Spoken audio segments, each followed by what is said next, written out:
You've been lied to your entire life. People told you to listen to your heart or trust your gut. But your instincts are flawed, corrupted by emotion.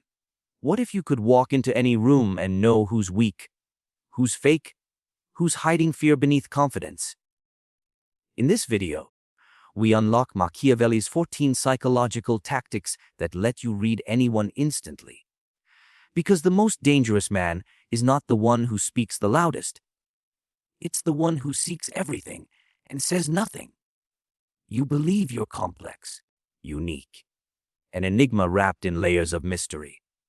But let me tell you something no one has dared say to your face. You're not, and neither is anyone else. Strip away the emotion, the performance, the little social rituals, and the truth becomes terrifyingly clear. People are predictable when observed coldly, without sentiment, without illusion. I am Niccolo Machiavelli, and I watched emperors kiss the cheeks of men who would slit their throats hours later. I sat in rooms where silence screamed louder than words, and I learned. Those who survive are not the ones who speak the most, but the ones who see the most. You must stop believing that people act from reason. They act from pattern. Habits, ego, desire. These forces shape them like wind shapes a flame, and all of it, can be read if your eyes are sharp and your mind is colder than theirs. Do you want to know what makes a man transparent? His inability to change his instincts. A liar cannot help but over-explain. A weak man will always look for approval after he speaks. A power-hungry woman will pretend to be disinterested until the room gives her control. You see, once you learn to read reactions instead of words, the entire world becomes your manuscript. And people, they are just footnotes. So what do you look for? Start with the delay when you make a statement, especially one that carries tension. Observe how long it takes for the other person to respond. A man who is secure replies quickly, with few words. But a man who fears what you think will hesitate. Because in that silence, he is calculating, rehearsing. He is no longer present, he is acting. And that's where you win. Understand this? People show more when they are silent than when they speak. And when you observe someone without reacting, no nodding, no affirmations, no smile, you place them under pressure. A pressure they've likely never felt before. Because most people are used to being received, not watched. You want to disarm someone. Strip away the comfort of automatic approval. Let them wonder what you're thinking. Let them overcompensate to fill your silence. Let them unravel. Now, most men try to read others by seeing themselves in them. They project. Fools. Do not assume that what you would do is what they would do. You are not them. They are not you. You are the surgeon. They are the patient. Remove yourself emotionally, and the patterns appear. You'll notice how often people touch their faces when lying, how their pupils constrict slightly when pretending to be happy. You'll hear the subtle shift in tone when someone begins to manipulate. A sweetening of the voice, a softness designed to lower your guard. You'll see the twitch of the jaw when they try to suppress anger. Or the way someone scratches their arm when they feel inferior in your presence. It's all there. Always has been. You just never looked closely enough. And yet, they believe they're hiding. Behind their titles, their perfume, their politeness. But those are veils. Thin, soft veils. Easily pulled away when your mind is sharper than their mask. Let me give you something most will never understand. There is no such thing as a private thought. Because behavior, even when subtle, always leaks what the mouth tries to conceal. For example, sit across from a man and say nothing. Let your silence expand. He will begin to reveal himself to fill it. He'll adjust his watch, straighten his posture, glance at the door. These are not random. They are windows. Every fidget is a confession. Every unnecessary word is an admission of insecurity. When a woman enters a room and immediately scans the faces of others, she is not confident. She is calibrating, seeking dominance. or affirmation. When a man jokes too quickly with strangers, he is not friendly. He is nervous. He's deflecting scrutiny. People are not mysterious. They are loud, obvious, repetitive machines. Once you tune your mind to the right frequency, and that frequency is detachment. You cannot read people clearly if you like them too quickly, or if you fear their judgment, or worse, if you want something from them. A lion does not beg the gazelle to reveal itself. It watches, and then it knows. You must be the lion in conversation, still, calculating, quiet, cold. Ask yourself, how does this person need to be seen? The answer to that question will tell you what they're hiding. The man who must appear powerful is insecure. The woman who must appear selfless is hiding ambition. The friend who always agrees is collecting your weaknesses like arrows in a quiver. Once you understand this, once you see that behavior is never random, you will stop being surprised by betrayal or manipulation or weakness. Because none of it was ever hidden. You simply weren't looking. Yet, you were taught to be kind, to be fair, to listen, to empathize, to forgive. But I will tell you something that your teachers, your mentors, your leaders never dared to say out loud. Kindness is not power. It is a currency, and most spend it far too quickly. You believe your compassion makes you good, but does it make you safe? You think that by being liked, you will be respected. You think that by being open, you will be trusted. But Machiavelli knew what most refuse to admit: perception bends the world. Compassion does not. If they see you as powerful, they will submit. If they see you as kind, they will take. When you walk into a room, no one sees your intentions. They see only your effect. They don't feel your empathy. They feel your posture. They don't hear your honesty. They measure your voice. They don't care what you meant. They respond to what you projected. You must begin to understand.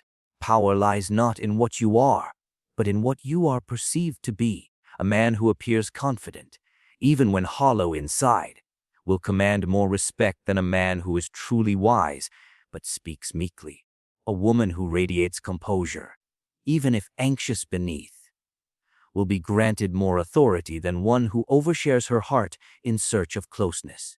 You want to read people. Then forget about what they say. Watch how they react when you shift their perception. Take a conversation. Remove the praise. Speak plainly. Watch their eyes. Do they lean in with attention or recoil like a child denied sugar? Those who seek power understand that people don't respond to truth, they respond to feeling. You must ask, what do they feel when I enter the space? If you smile too soon, they'll feel superiority. If you speak too softly, they'll feel permission. If you seek approval, they'll feel dominance. But if you pause before you speak, if your tone is calm, your posture unflinching, they will feel something else: uncertainty. And uncertainty, in the hands of a controlled mind, is the beginning of control. Because here is what no one tells you. The person who controls the frame controls the room. You change the frame by withholding, by allowing silence to bloom, by denying the automatic kindness others expect. Be polite, but not warm. Be calm, but not accommodating. Offer nothing they did not earn. And you will see how quickly they reveal who they truly are. People who depend on your warmth will become anxious. Those who try to impress will overcompensate. The weak will retreat. The powerful will observe. Do you understand what this means? It means that by controlling how others perceive you, you force them to show you who they are. And once they've shown you, you no longer need to guess. No more blind trust. No more hope. Just data, behavior, reaction. The prince who survives is not the one who loves all. It is the one who knows which man must be loved and which must be feared. And how do you know the difference? By watching how they react when your compassion disappears. Give someone a favor. See how they thank you. Now deny them the same favor next time. Their reaction will tell you everything about their loyalty. Genuine people accept boundaries. Manipulators punish them. Parasites guilt you. Weaklings question you. And the strong, they nod and adapt. If you wish to read others with precision, you must first become unreadable yourself. That means your tone must not rise with joy. Your shoulders must not shrink with apology. Your eyes must not flicker with anxiety when silence stretches. Let them wonder what you're thinking. Let them chase your approval, not the other way around. Let them feel the weight of your calm and measure their own nervousness against it. Because here is what happens when you master perception: people begin to tell on themselves. They speak just a little faster. They try just a little too hard. They laugh before you do. They mirror your movements without realizing it. And in that moment, you've entered their mind. You've become the frame. And all they can do now is perform for your approval. Most people mistake this for charisma, but it is deeper than that. Charisma is warmth. This is gravity. It is the force that pulls weaker minds into your orbit. Not because you threatened them. Not because you pleased them. But because they felt something they couldn't explain and needed to earn back your clarity. This is why Machiavelli never trusted virtue without fear. Because compassion given too early tells the wrong story. It tells them, I need your approval. It tells them I am safe to manipulate. It tells them I care how you see me. And once you've told them that, without a word, they will begin to test you. They will press. They will charm. They will push the boundary further and further until you no longer recognize yourself. But when you remove kindness as the default, when your baseline is self-control, when every gesture feels earned rather than automatic, they don't push, they watch, they measure, and finally they show you who they are beneath all the masks. They wear masks, every one of them. Smiles, laughter, compliments, these are not truth.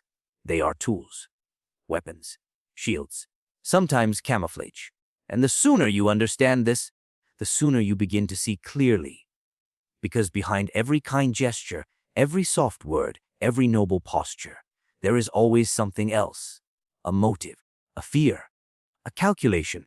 You were taught to listen to what people say. But Machiavelli understood long ago, words are rehearsed. Behavior is not.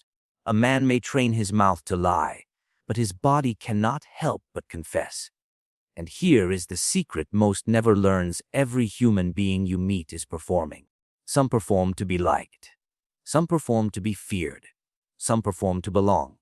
But they are performing all the same.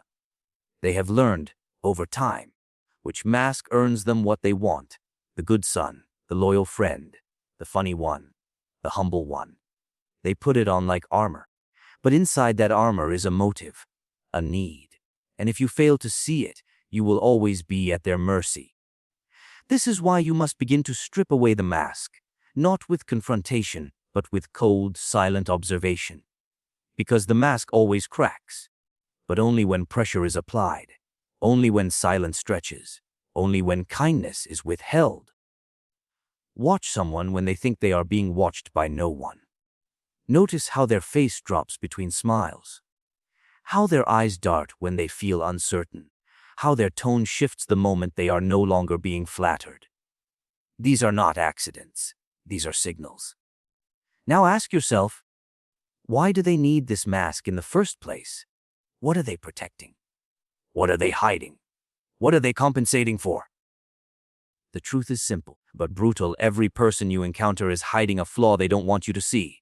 Insecurity, weakness, greed. They use politeness, kindness, even vulnerability to cover it. A man who speaks often of loyalty may be the one most afraid of being left. A woman who insists she's fine without attention is often starving for it. The one who never stops talking about how honest they are is the one with the most to hide. But they won't show you that. Not unless you make them. And you don't make them by force. You make them with silence, detachment, and observation. The prince who survives is not the one who confronts masks directly. He is the one who lets the mask slip slowly. You must stop trusting first impressions. The friendly neighbor who offers too much help too soon. The charming stranger who tells you exactly what you want to hear. The business partner who says, "You can trust me," before you've asked to. These are not signs of sincerity. They are signs of strategy. When someone wears a mask too tightly, it means they are hiding something dangerous beneath it. And the tighter it is, the more terrified they are of being seen. To read someone instantly, do not ask, "What are they showing me?" Ask, "What are they afraid to show me?" That question, when held silently in your mind, will shift your gaze. You will begin to notice what's missing. The details they leave out. The moments they glance away. The flinch behind the joke. The smile that doesn't reach the eyes. And once you've trained yourself to look beyond the performance, the truth is impossible to unsee. Because no one can wear a mask forever. Eventually, the actor forgets the script. The mask slips after exhaustion. The rehearsed tone collapses under tension. The performance begins to contradict itself.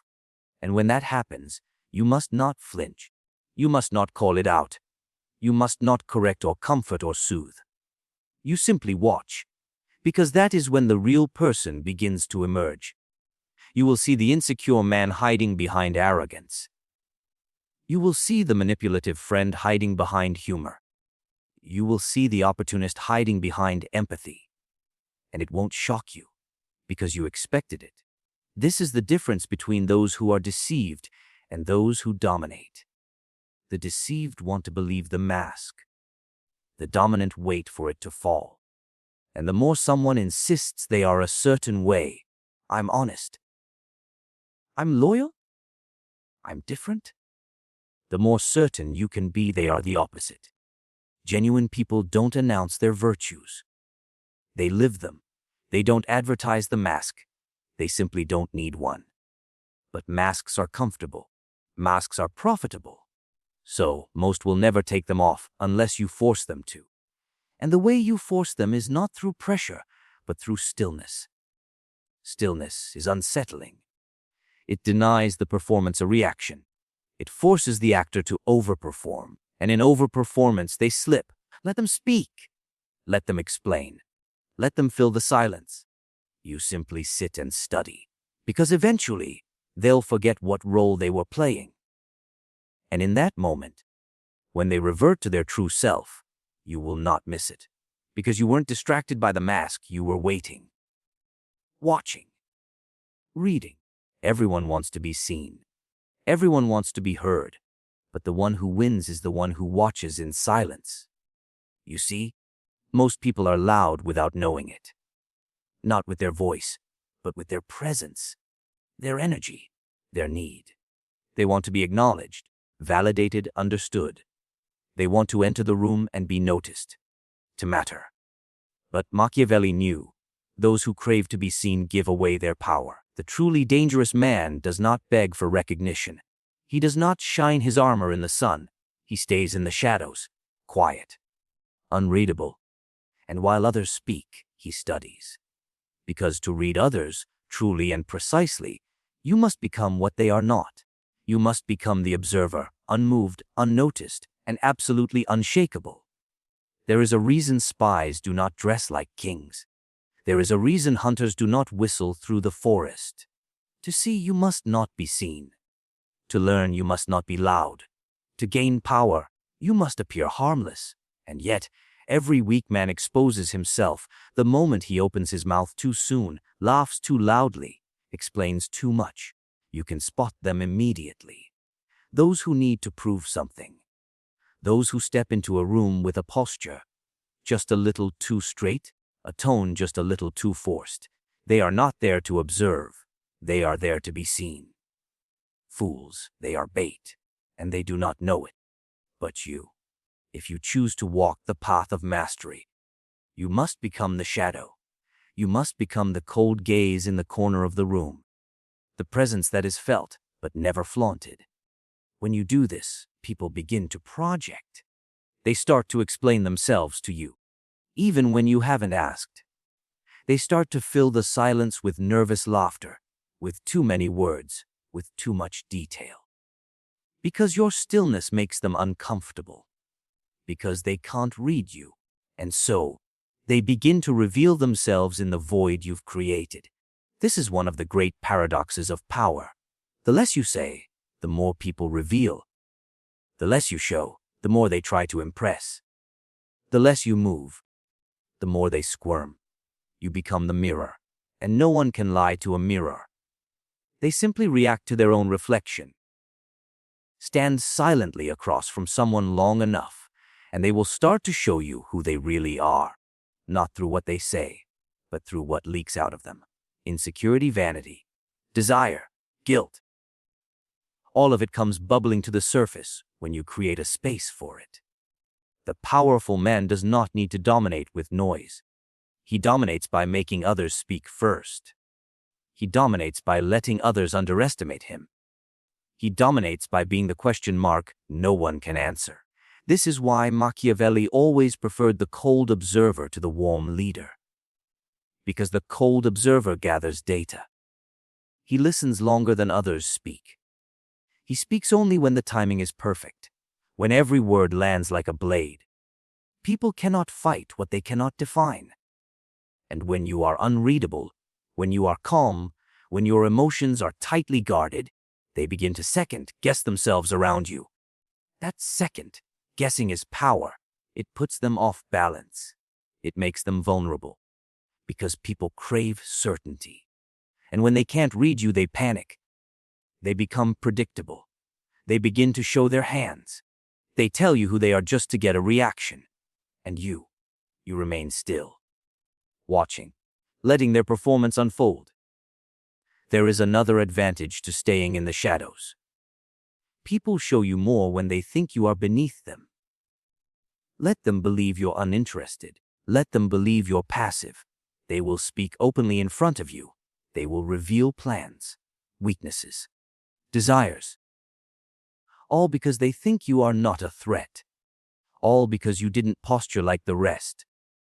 But when the time comes, you will have everything you need. Because you paid attention while they performed. Because you memorized the map of their psyche while they tried to impress you.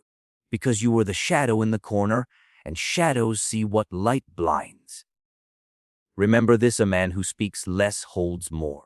A man who listens with cold precision walks into every conversation with leverage. And a man who observes from the shadows can never be manipulated. Because he sees the strings before they're ever pulled. You don't need to be the most charming man in the room. You need to be the one who remembers what everyone else forgot. The moment their voice cracked. The moment their eyes shifted. The moment they tried to impress you instead of just speaking. Those are your weapons. And you collect them in silence. The prince who survives is not always the one with the sword. Sometimes, he is the one standing at the edge of the court, saying nothing, watching everything, and smiling only when he already knows how it will end. Now you see it, don't you? The smiles, the gestures, the trembling beneath the surface. You see that people are not complicated. They are revealing. They wear their masks, they speak their rehearsed words, but every twitch, every pause, every overreaction, it's all a map. And once you learn how to read it, the world no longer controls you. You no longer walk into rooms blind. You no longer guess who is loyal. You no longer fear betrayal. Because now you observe coldly. You understand that power is not noise. It is silence with vision. That kindness without control is a gift to the unworthy. That every mask will eventually slip when pressure is applied. And most importantly, that the one who watches from the shadows controls the game. While others waste their energy trying to be seen, you disappear into the crowd and see everything. That is how the prince survives. That is how power is built, and that is how you begin to read anyone, instantly. Without fail, you are no longer in the performance. You are above it. Now watch them squirm, watch them confess, and say nothing.